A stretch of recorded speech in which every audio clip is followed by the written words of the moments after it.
तपती धूप में सड़क पर बने पांव के निशान ये बताते हैं वो खूब चला होगा। वो खूब चला ही नहीं, वो कल भी चल रहा था, आज भी चल रहा है। उसके पांव के छाले बताते हैं कि वो कितना चला होगा। इतना ही नहीं, उस बेबस मजदूर की आंखें पूछ रही हैं, कहां हो सरकार? वो बेबस है, लाचार है। चिट्ठियों का दौर दिन रात चला, बसें आई और लौट गई, उम्मीदें बंधी और टूट गई, सियासत जीत गई, मजदूर हार गया। नमस्कार, शाम के 7 बजे हैं और मैं हूं मनीष अवस्थी। आप देख रहे हैं अपना पसंदीदा डिबेट शो देश का सवाल। आज हम इस शो में बात करेंगे उन मजबूरों की, उन मजदूरों की जो बेबस हैं, लेकिन उनकी बसों पर पुरजोर सियासत हो रही है। कांग्रेस और बीजेपी कोरोना के संकट काल में भी क्रेडिट लेने की होड़ में है, लड़ाई कर रही है। मजदूरों के बेबस चेहरों में ये वोट बैंक की सियासत का मौका तलाश रही है। कई सवाल है जिस पर अगले 1 घंटे तक बात होगी, बहस होगी, लेकिन आप सबसे पहले देखिए हमारी ये रिपोर्ट। यूपी के बेबस मजदूरों पर बस वाली राजनीति भारी पड़ी। मैं सिर्फ ये कहना चाहती हूँ कि देखिए, 4 बजे 24 घंटे हो जाएंगे कि ये बसें उपलब्ध हैं। अगर आपको इस्तेमाल करनी है तो इस्तेमाल करिए, हमें अनुमति दीजिए। आपको भाजपा के झंडे लगाने हैं, इन पे अपने भाजपा के स्टिकर लगाने हैं तो बेशक लगाइए, बेशक लगाइए। आपको अगर कहना है कि आपने उपलब्ध कराई है तब भी कराइए, लेकिन इन बसों को चलने दें। 16 मई को प्रियंका गांधी ने कांग्रेस की ओर से यूपी में 1000 बसें चलाने की पेशकश की थी। यूपी सरकार ने मंजूरी देते हुए बसों की डिटेल सौंपने को कहा था। यूपी सरकार ने ये बात भी मान ली कि बसों को लखनऊ लाने की बजाय गाजियाबाद और नोएडा में ही अधिकारियों के हवाले कर दिया जाए, लेकिन कांग्रेस की ओर से जो डिटेल्स दी गईं, उस पर विवाद शुरू हो गया। इन बसों में 98 ऐसे सूची में बद्ध हैं जो 3 व्हीलर हैं, कार हैं, एम्बुलेंस हैं, उनकी सूची भेज दी गई। इनमें से 68 ऐसे हैं जिनके कागज ही नहीं है। बिना कागज के वाहन कैसे हो सकते हैं, आप समझ सकते हैं भली बात। लेकिन इस बीच यूपी के परिवहन विभाग ने साफ किया कि कांग्रेस की लिस्ट में 889 बसें सही हैं। प्रियंका गांधी और कांग्रेस ने छूटते ही मांग कर दी कि जो बसें सही पाई गई हैं, सरकार उन्हें ही चलाए। आदरणीय मुख्यमंत्री जी, मैं आपसे निवेदन करना चाहती हूँ, ये राजनीति का समय नहीं है। हमारी बसें बॉर्डर पे खड़ी हैं, हजारों श्रमिक भाई बहन पैदल बगैर खाए पिए दुनिया भर की मुसीबतों को उठाते हुए अपने घर की ओर चल रहे हैं।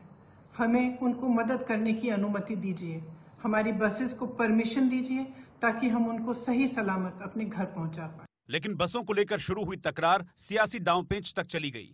बीजेपी ने तंज कसा कि कांग्रेस ने ये मदद राजस्थान और महाराष्ट्र में क्यों नहीं की। इनको मैं याद दिलाना चाहता हूं कि जो मुख्यमंत्री गहलोत जी हैं, उनको उस समय दया क्यों नहीं आई थी जब कोटा में हमारे बच्चे बिलख रहे थे, उत्तर प्रदेश के, खाना नहीं मिल रहा था, उनका उपचार नहीं हो रहा था, कई दिनों से उनको पानी तक नसीब नहीं हुआ था। ऐसे समय उन बच्चों को वो लाके बॉर्डर तक ही छोड़ देते बसों से। उनकी बसें कहां गई थी?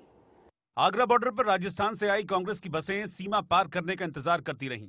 दिल्ली नोएडा बॉर्डर पर भी कांग्रेस की बसों को इजाजत नहीं मिली। कांग्रेस के नेता अधिकारियों से उलझे, नोकझोंक हुई और तल्खी बढ़ गई जब प्रियंका गांधी के निजी सचिव के खिलाफ मामला दर्ज कर लिया गया। प्रदेश कांग्रेस अध्यक्ष अजय सिंह लल्लू और दूसरे नेताओं को अधिकारियों से झड़प के बाद मुकदमे दर्ज कर हिरासत में ले लिया गया। तो वहाँ से आएगा कि भाई इस रूट से जाना है, पर भैया मेरे आपके सरकार सवेरे से टीवी पर भाषण दे रही है कि हम 1000 की अनुमति दी है। उधर प्रवासी मजदूर परेशानी से जूझते रहे, इधर बीजेपी और कांग्रेस में वार पलटवार होता रहा। डिप्टी सीएम केशव प्रसाद मौर्य ने ट्वीट करके लिखा कि बोफोर्स, 2G और राष्ट्रमंडल खेलों की तर्ज पर यह कांग्रेस का बस घोटाला है। तो कांग्रेस ने कहा बीजेपी को मजदूरों की कतई चिंता नहीं है। और मुझे बड़ा खेद है कि यूपी सरकार बार बार बसों का पहले अलाउ नहीं कर रही है, फिर कहती है इन बसों को आप लखनऊ भेजिए, फिर कहती है बसों का रजिस्ट्रेशन खराब है। और हम रोज देखते हैं टेलीविजन में लोग ट्रकों में कंटेनर्स के अंदर छुप छुप कर आ रहे हैं, उनको परमिशन है क्या? कांग्रेस ने पत्र लिखकर यूपी सरकार को बता दिया कि बुधवार शाम 4 बजे तक उसकी बसें बॉर्डर पर इंतजार करेंगी। इजाजत नहीं मिली तो बसें लौट जाएंगी। उधर दिल्ली और नोएडा को जोड़ने वाले डीएनडी पर उत्तर प्रदेश परिवहन विभाग की सैकड़ों गाड़ियां लगाकर सरकार ने संकेत दे दिया कि उसे कांग्रेस की मदद की जरूरत नहीं है।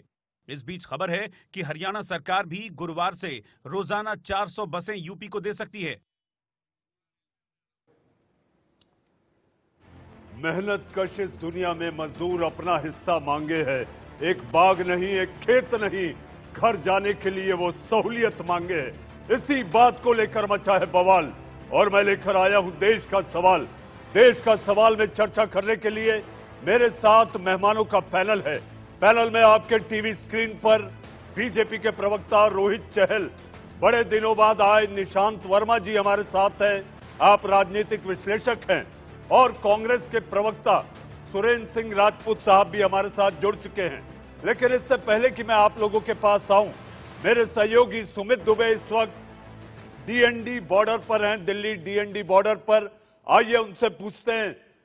सुमित, इस वक्त बॉर्डर पर आप क्या हालात देख रहे हैं? जो जानकारी मिली थी सुबह पीएसी तैनात कर दी गई थी, अब बसें वापस लौट गई हैं।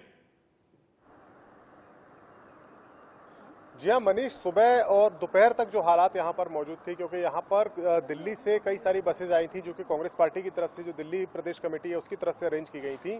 उस समय हालात यहाँ पर हो गए थे, यहाँ पर काफी भीड़ थी, बड़ी संख्या में यहाँ पर कांग्रेस पार्टी के कार्यकर्ता भी इकट्ठे हो गए थे और तब यहाँ पर पीएसी लगानी पड़ी थी। लेकिन बसेज को वापस भेज दिया गया है, क्योंकि 4 बजे का वक्त की जो बात कही गई थी कांग्रेस पार्टी की तरफ से कि 4 बजे तक हमारी बसेज रहेंगी, चाहे वो भरतपुर आगरा बॉर्डर हो या फिर यहाँ पर ये डीएनडी हो, ये नोएडा और दिल्ली वाला बॉर्डर हो।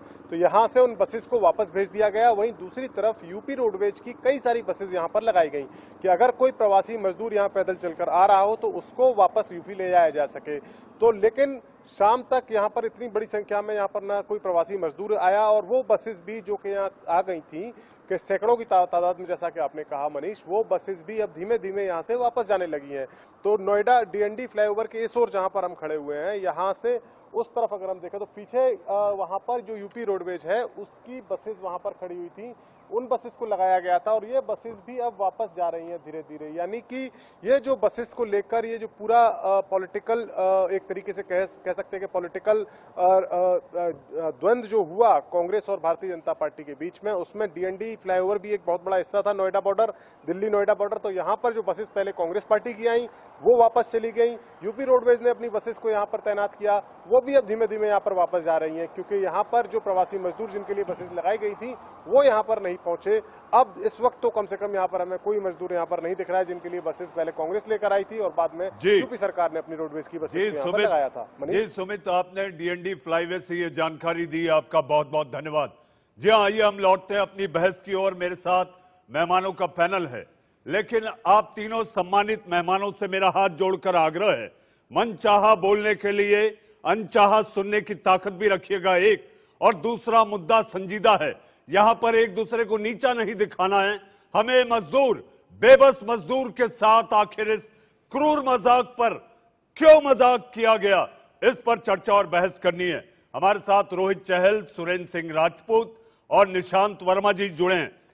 रोहित, सबसे पहला सवाल आपसे, क्योंकि जिस राज्य में आपकी सरकार है उस सरकार ने इजाजत नहीं दी, बॉर्डर से बसें लौट गई। देखिए, बिल्कुल आपने एक बात बहुत अच्छी कही मनीष जी, बहुत मुद्दा बड़ा संजीदा है और बिल्कुल इस पे तू मैं करने के हम लोगों को मुझे लगता है राजनीति करने से बचना चाहिए, क्योंकि मजदूर जो है, देश के मजदूर हो चाहे किसान हो, देश को बनाने वाले, देश को चलाने वाले लोग हैं, देश को यहाँ तक पहुंचाने वाले लोग हैं, इन्हीं के सहारे आज देश यहाँ तक पहुंचा है।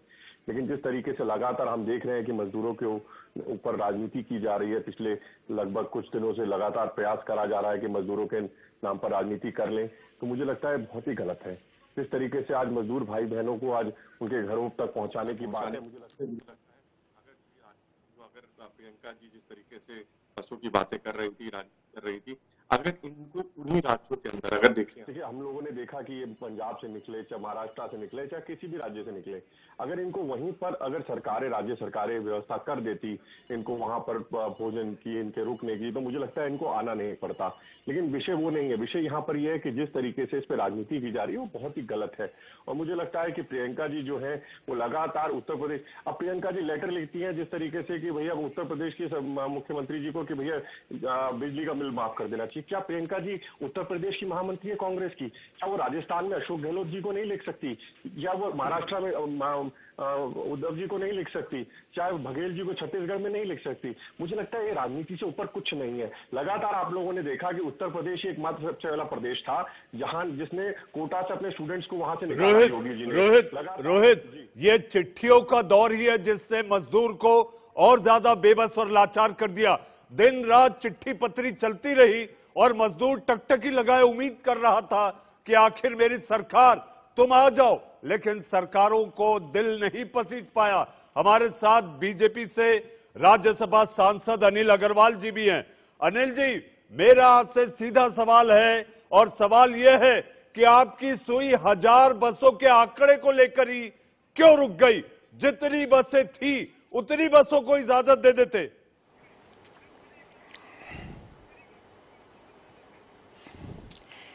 देखिए, आप जो प्रश्न कर रहे हैं ये प्रश्न करना स्वाभाविक है, लेकिन उत्तर प्रदेश की सरकार पूरे सेवा भाव से मजदूर भाइयों के साथ है और पहले दिन से माननीय प्रधानमंत्री जी और माननीय योगी जी के नेतृत्व में प्रवासी मजदूर भाइयों को उनके निवास स्थान तक पहुंचाने का कार्य किया जा रहा है। इसमें केवल मजदूर भाई को यहाँ से उनको बस में बैठाना या ट्रेन में बैठाना ही आवश्यक नहीं है।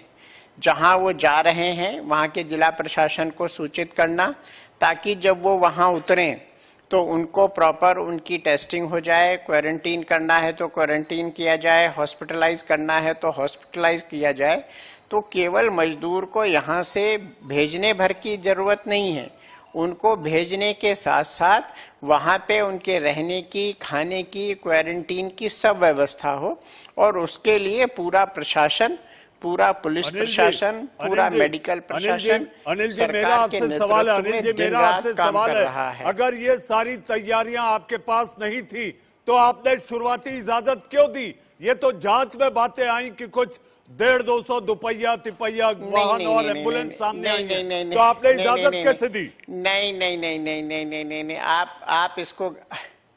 आप इसको गलत तरीके से ले रहे हैं। हमारी प्राथमिकता है कि हमारे सभी प्रवासी मजदूर भाई अपने गंतव्य स्थान तक सेफली पहुंचे और न केवल सेफली पहुंचे, वो सुरक्षित भी हों और उनकी हेल्थ भी ठीक रहे और वो गांव में जाके किसी भी प्रकार से जो उनके दूसरे साथी या परिवार के लोग रहते हैं उनको दिक्कत ना हो। अगर उनको किसी भी प्रकार से संक्रमण है तो उसकी व्यवस्था करें। उनको जब उनकी रिपोर्ट नेगेटिव आ जाए तभी उनको उनके परिवार में भेजा जाए। उससे पहले गांव के बाहर उनके रहने की व्यवस्था है, मेडिकल चेकअप की व्यवस्था है, हर प्रकार की व्यवस्था सरकार सुनिश्चित कर रही है।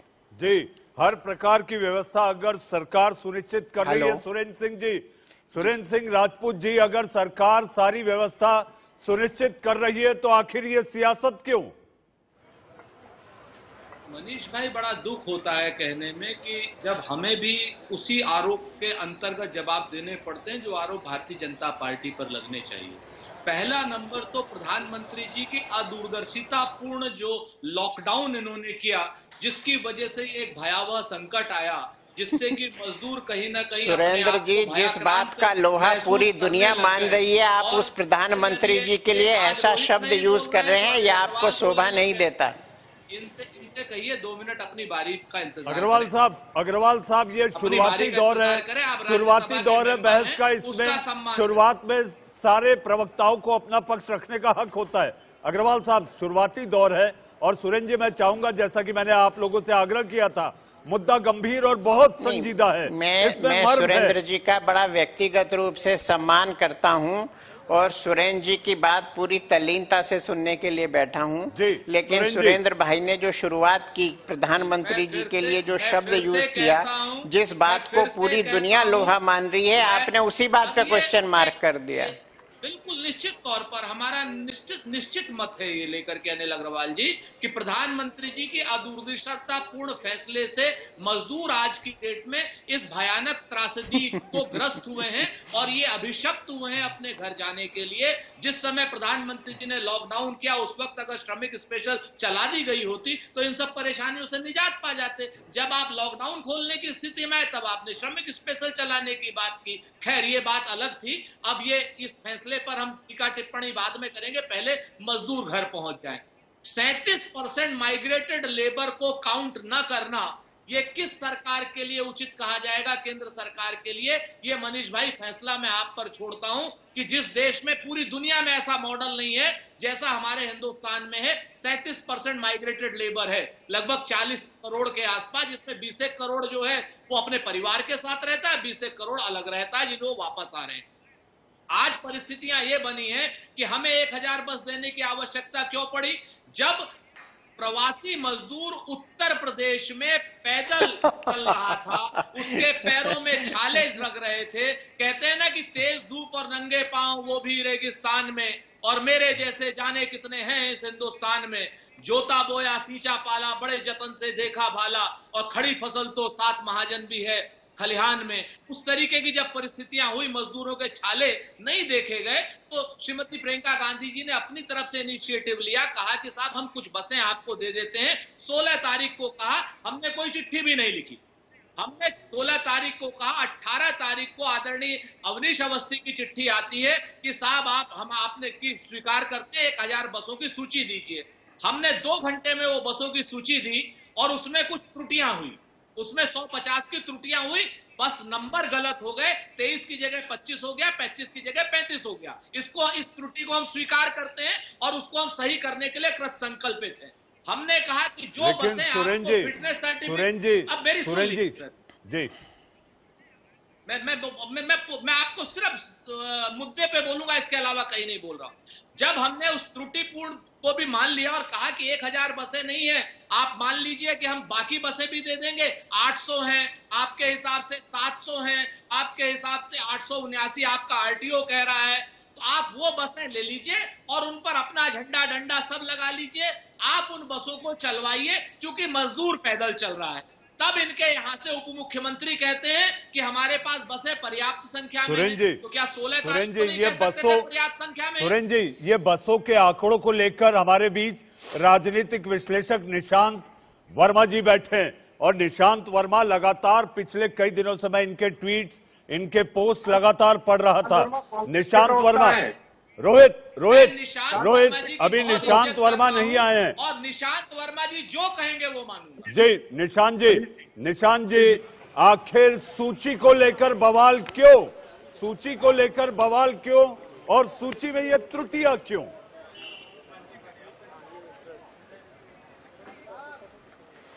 मनीष जी, मैंने एक शब्द बोला नहीं, उससे पहले भाजपा घबरा जाए तो समझ लीजिए कि सच अब बोला जाएगा।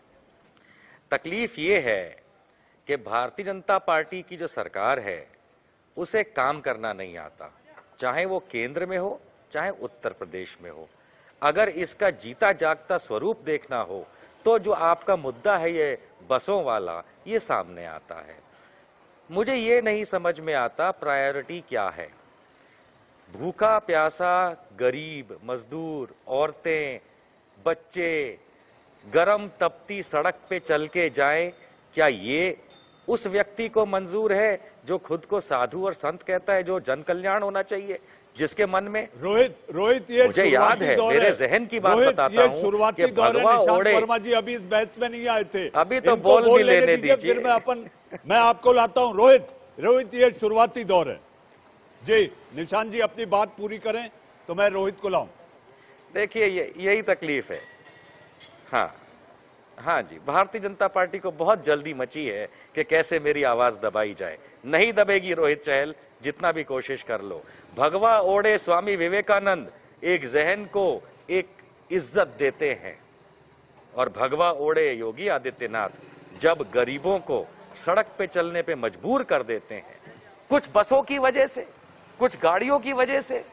माफ कीजिएगा, अग्रवाल साहब राज्यसभा सांसद बैठे हैं पैनल पे, मैं उनसे एक बात कहना चाहता हूं।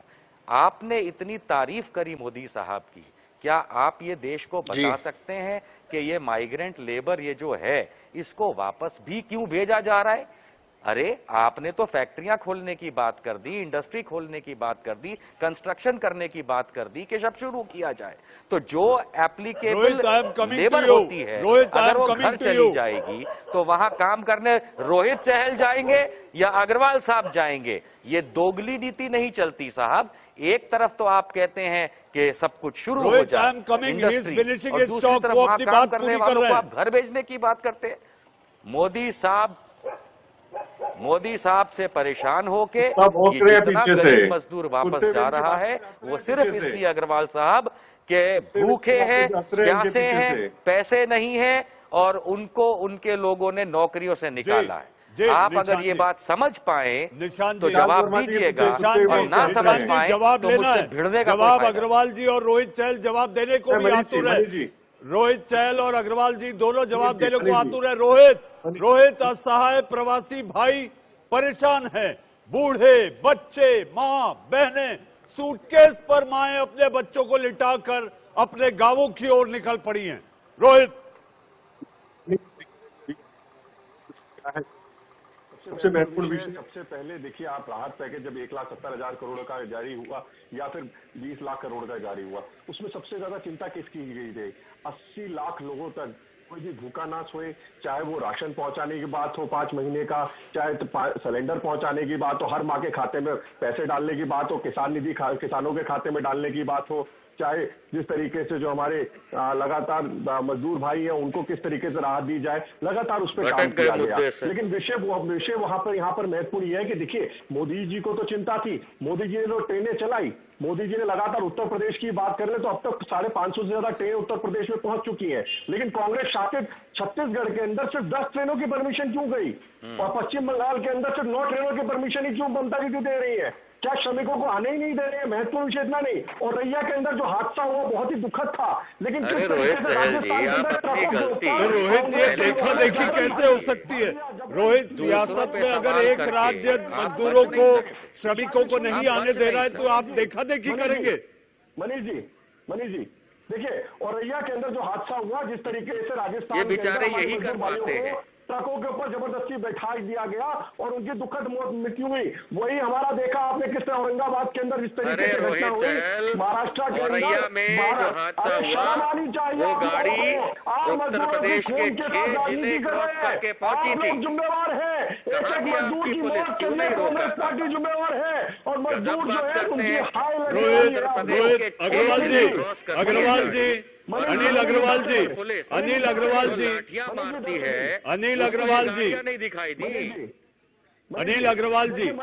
अग्रवाल जी, आखिर व्यवस्था कहाँ गायब है सरकार के दावों के बावजूद? बड़े नहीं हुए। मोदी जी और माननीय योगी जी ने जब सब कुछ खोल दिया है तो मजदूरों को क्यों भेजा जा रहा है? मैं इस बात को स्पष्ट करना चाहता हूँ, हमारे मजदूर भाई मोदी जी ने हैं, सिवाय बातों के कुछ नहीं दिया है, काम करना चाहते हैं, कुछ नहीं दिया है, वो काम करना चाहें। आपके सर्टिफिकेट की आवश्यकता नहीं है हुजूर, और माननीय मोदी जी ने जो किया है उसको पूरी दुनिया ने सराहा है।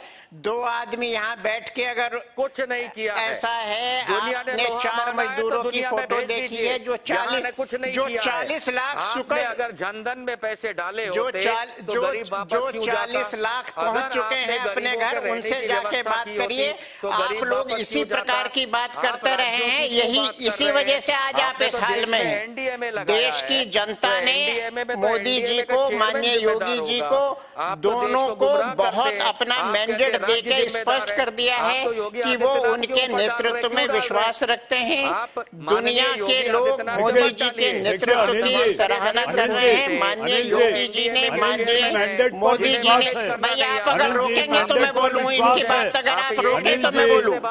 ये कंटिन्यूस बोल रहे, मैं इस तरह से बहस में भाग नहीं लेना चाहता। की जनमत का फैसला ये विश्वास है, लेकिन इस देश में लोग सवाल पूछ रहे हैं कि जो इस देश में बात का जवाब देना चाहता हूँ, आप इनसे कहिए धैर्य से सुने। घर आ जाते हैं और जो वोट देते हैं, जो सरकारें बनाते हैं, वो पैदल चलने को मजबूर है। ये बताइए कितने जनधन अकाउंट में पैसा डाला, तो ये लेबर वापस क्यों जा रही है?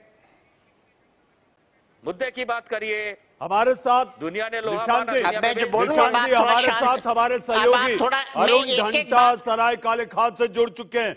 अरुण, इस समय सड़क पर क्या हालात हैं?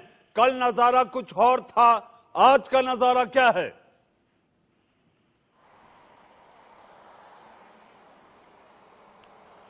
देखिए मनीष जी, सबसे पहले तो आपको बता दूं कि दिन भर लगातार जो है सोशल डिस्टेंसिंग को पालन नहीं किया गया है। अभी भी जो 7 की गाइडलाइन है कि शाम को 7 बजे से लेकर सुबह के 7 बजे तक बिल्कुल बंद रहेगा, लेकिन अभी भी आप मेरे पीछे देख सकते हैं, आपको थोड़ा सा दिखाना चाहूंगा, 7:30 बज चुके हैं, लेकिन अभी भी आपको रोड पर जो है वो गाड़ियां लगातार मूव होती हुई नजर आएंगी। तो कहीं भी ऐसा लग नहीं रहा है कि जो शाम के 7 बजे से लेकर सुबह के 7 बजे तक सरकार ने साफ तौर पे कहा है लोगों को कि वो घर से बाहर ना निकलें।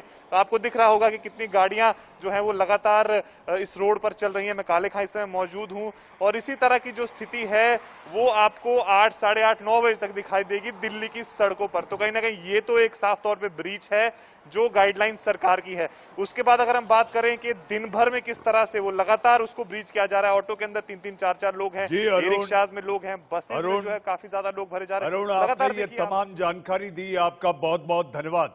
जी हाँ, आखिर मजदूर मजबूरों पर क्यों इस तरह की सियासत है? अब वक्त है एक छोटे से ब्रेक का। ब्रेक के बाद देश का सवाल लगातार जारी है।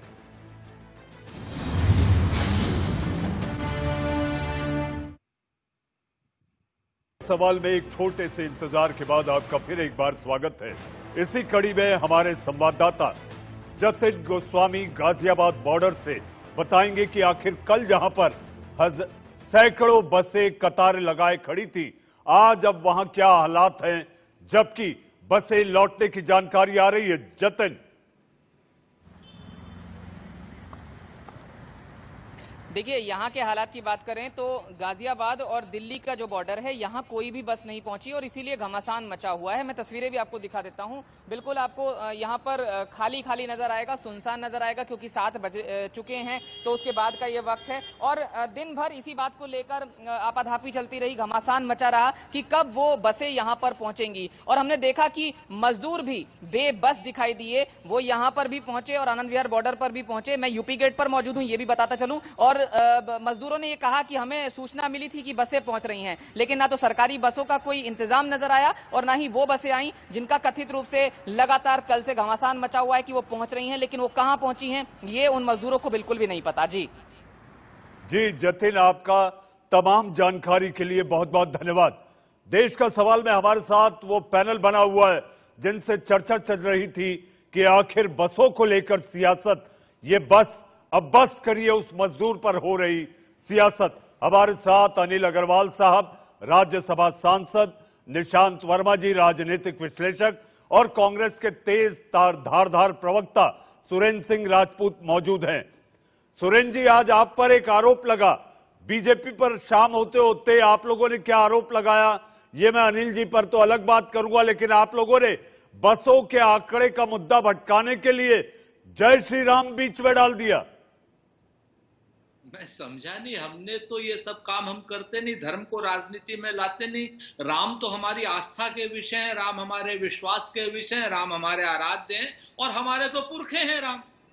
तो अब वो लोग जो राम के नाम का व्यापार करते हैं उनसे पूछिए, वो सब कर सकते हैं, हम नहीं करते।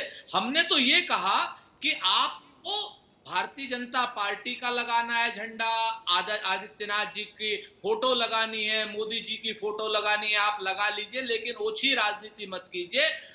मजदूरों को घर पहुंचाइए सरकार, मजदूरों के साथ खिलवाड़ मत कीजिए, उनके छालों पर मरहम लगाइए, उनके छालों पर नमक मत लगाइए। हम तो बात सिर्फ इतनी सी कह रहे हैं। और अगर आदित्यनाथ योगी जी की सरकार, मुख्यमंत्री की सरकार इतनी सक्षम होती तो एक भी मजदूर सड़क पे नहीं दिखता। हमें क्या जरूरत थी, हम भी बम कर रहे होते, खाना खिला करके, पानी खिला करके छुट्टी पा जाते। सुरेन जी, मैं आपसे एक बात पूछना चाहूंगा, घर पहुंचाओ मजदूरों को सरकार, ये आपने एक नारा दिया है, नारा यही होना चाहिए, हम सबका होना चाहिए। लेकिन महाराष्ट्र पर अगर नजर डालें तो बिजासन और बिजासन के साथ साथ जहां जिस तरह से बात की जाए तो मध्य प्रदेश की बॉर्डर पर महाराष्ट्र सरकार की बसें ले जाकर वहां पर उन्हें छोड़ दे रही हैं उनके हालात पर।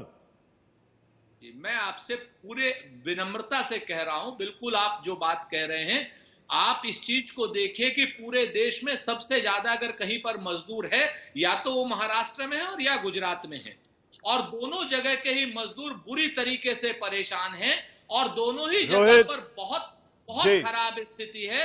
और जो महाराष्ट्र का बॉर्डर है, आप मध्य प्रदेश से लगा हुआ, तो वो डायरेक्ट कोई है नहीं, वो जो भी है काफी कुछ गुजरात के माध्यम से और कुछ महाराष्ट्र के माध्यम से।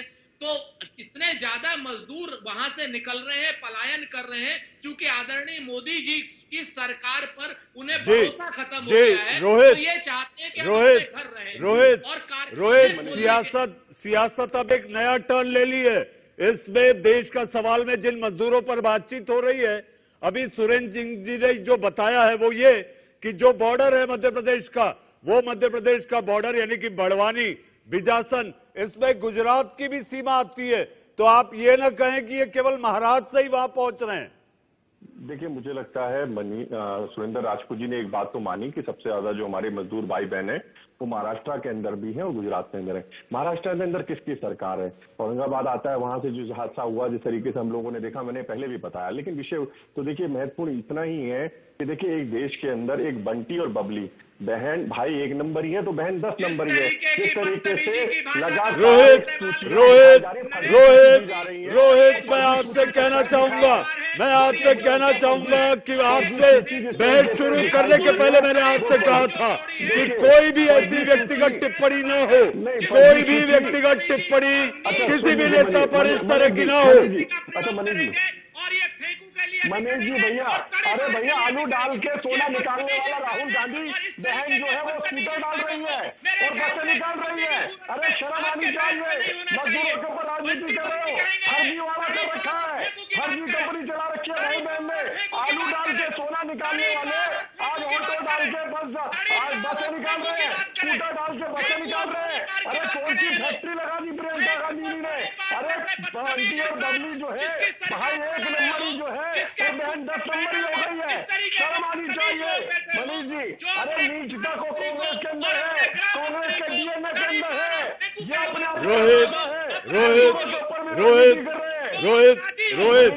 रोहित मैं आपसे पहले ही कह चुका हूं, व्यक्तिगत टिप्पणी से हमें बचना होगा। यहाँ आपको बोलने के लिए बुलाया गया है, किसी को नीचा दिखाने के लिए नहीं। मनीष जी आप सुनिए, मनीष जी सच लग गया करवा इनको, अब सुन लीजिए। अरे सुन लीजिए सुरेंद्र राजपूत जी, पानी पी लीजिए, सच सुन लीजिए। अरे भैया तड़ी पार तो सोनिया गांधी, भैया राहुल गांधी है, बेलगाड़ी। सुरेंद्र जी आपकी पार्टी ने भी आज शाम होते होते सुरेंद्र जी कांग्रेस ने भी आज शाम होते होते बीजेपी पर निशाना साध दिया कि बसों में सवारी के लिए 4000 रुपए लिए जा रहे हैं। सुरेंद्र जी अनिल अग्रवाल जी हमारे साथ हैं। अग्रवाल जी शाम होते होते कांग्रेस ने आप पर आरोप लगा दिया कि मजदूरों को ले जाने के लिए आप लोग 4000 रुपए ले रहे हैं। अनिल जी किस तरीके के ये बदतमीज लोग हैं।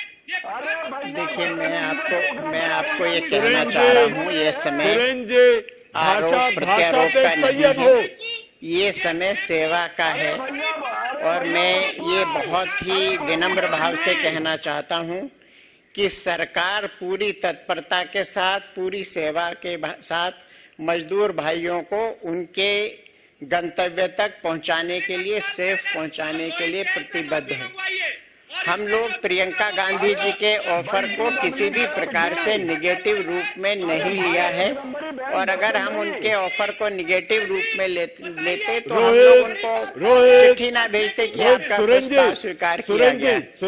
लेकिन जिस प्रकार उन्होंने नंबर भेजे वो किसी भी प्रकार से उचित नहीं ठहराया जा सकता, और कांग्रेस अपना भी इतिहास देखे कि किस प्रकार उन्होंने प्राकृतिक आपदाओं को डील किया है।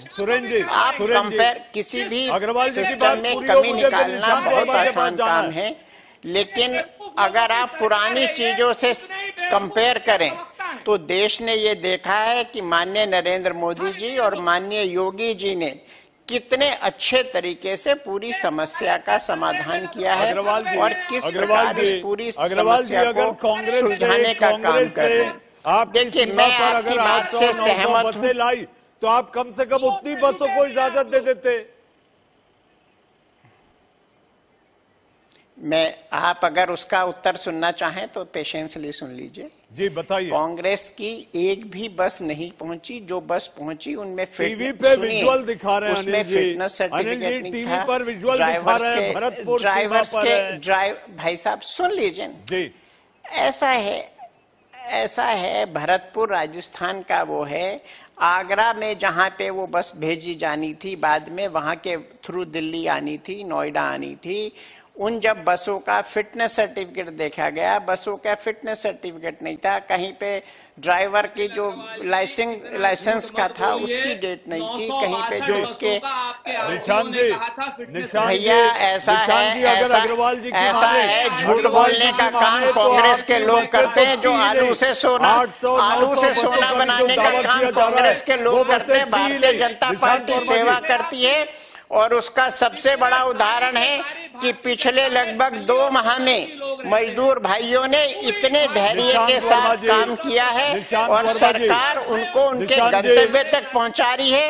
आप लोग कृपया करके मजदूर भाइयों को ना भड़काइए, उनको प्रॉपर रजिस्ट्रेशन करने दीजिए और प्रॉपर तरीके से वो अपने गंतव्य स्थान तक पहुंचे। कृपया इसमें सहयोग दें। ये समय राजनीति का नहीं है, राजनीति के लिए और बहुत समय है। उस समय आप पूरी राजनीति करिए, हम पूरी आपको मौका देंगे राजनीति करने का। अग्रवाल जी, निशान जी अग्रवाल जी के मुताबिक सीमाओं पर आपकी बसें थी ही नहीं, और जो थी वो केवल मुट्ठी भर थी। कहां से वो आंकड़ा आ गया 800-900? ये मानने को तैयार नहीं है जी।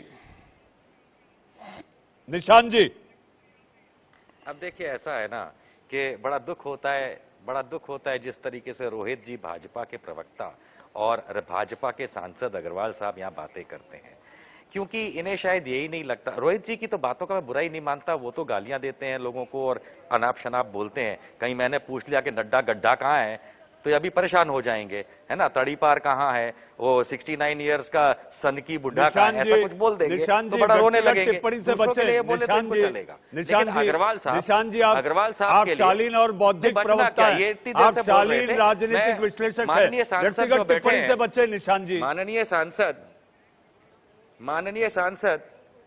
माननीय सांसद अग्रवाल जी जो बैठे हैं, अभी इन्होंने जिस तरीके से बातें रखी हैं कि सरकार बहुत ज्यादा ध्यान दे रही है और इस तरीके से नेगेटिव नहीं है, बसें नहीं हैं। अरे साहब, आपने तो उत्तर प्रदेश सरकार के ऑर्डर को ही डिफाई कर दिया। उत्तर प्रदेश सरकार ने जो पत्र लिखा है उसमें कितनी बसें कहाँ है वो दिया हुआ है। अगर आप वही नहीं मानते तो साहब आपको सोचना चाहिए कि टीवी पे आके आप बोल क्या रहे हैं। आपको पहले थोड़ा होमवर्क करना चाहिए। पता नहीं संसद में आप कितना प्यार मोहब्बत देते होंगे लोगों को, पर यहाँ आपने झूठ जरूर बोला। भारत में ये लोगों को पता होना चाहिए मनीष जी कि उत्तर प्रदेश सरकार ने 889 बसों को बस माना है। इन्होंने फिटनेस की बात करी। अग्रवाल साहब, आप सांसद है भाजपा के, आपको पता होना चाहिए कि उत्तर प्रदेश सरकार ने 30 जून 2020 तक फिटनेस सर्टिफिकेट को आगे लंबाया है। निशान जी, आपको मैं 2 मिनटों के लिए रोकना चाहूंगा, आपको 2 मिनट के लिए रोकना चाहूंगा। हम सीधा चलते उस बॉर्डर पर, आगरा, जहां पर कांग्रेस की बसें कतारों में दिखाई दी थी। सीधे चलते अपने रिपोर्टर संजय के पास। संजय, आखिर कितनी बसें वहां पर यूपी सीमा पर खड़ी हुई थी यूपी के अंदर दाखिल होने के लिए?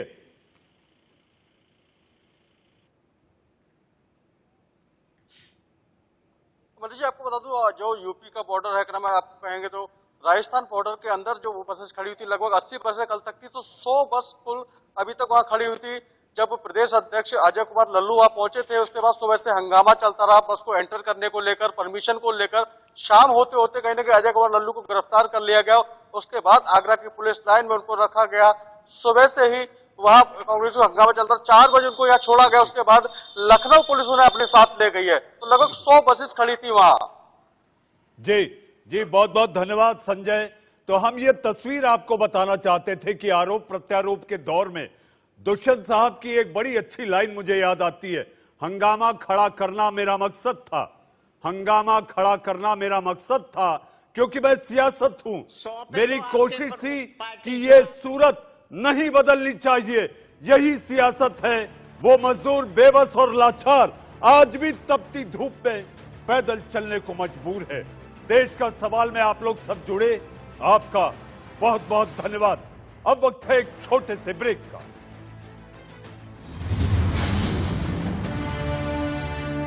आपका स्वागत है और इसी कड़ी में हमारे संवाददाता यतेंद्र शर्मा इस वक्त नेशनल हाईवे नंबर 9 से हमारे साथ मौजूद हैं। यतेंद्र, बेबस मजदूर पर बस की सियासत अब बस करो।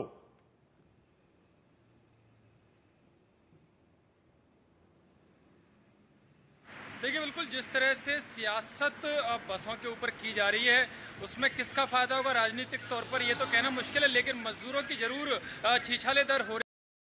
मजदूर परेशान है, पैदल चलने को मजबूर, और जो तस्वीरें सामने आई हैं वो मन को विचलित करने वाली रही हैं। तो ऐसे में जो संवेदनशीलता दिखाई जानी चाहिए राजनीतिक दलों की तरफ से, वो दूर दूर तक नजर नहीं आ रही है। और केवल मजदूर की बेबसी पर वो राजनीति का सियासी ड्रामा करते हुए नजर आ रहे हैं। हालांकि जब बसों को उपलब्ध कराने की बात कांग्रेस की तरफ से कही गई और ये कहा गया कि बॉर्डर पर बसें खड़ी रहेंगी, तो उसके बाद में मुख्यमंत्री योगी ने उनसे लिस्ट मांगी और लिस्ट जब आई तो हकीकत सामने है कि किस तरह की लिस्ट सामने आई। जो बसें जो बॉर्डर पर खड़े करने की बात कांग्रेस की तरफ से कही जा रही थी, वो राजस्थान की तरफ से। जी यतेंद्र, आपने ये तमाम जानकारी दी नेशनल हाईवे नंबर 9 से, आपका बहुत बहुत धन्यवाद।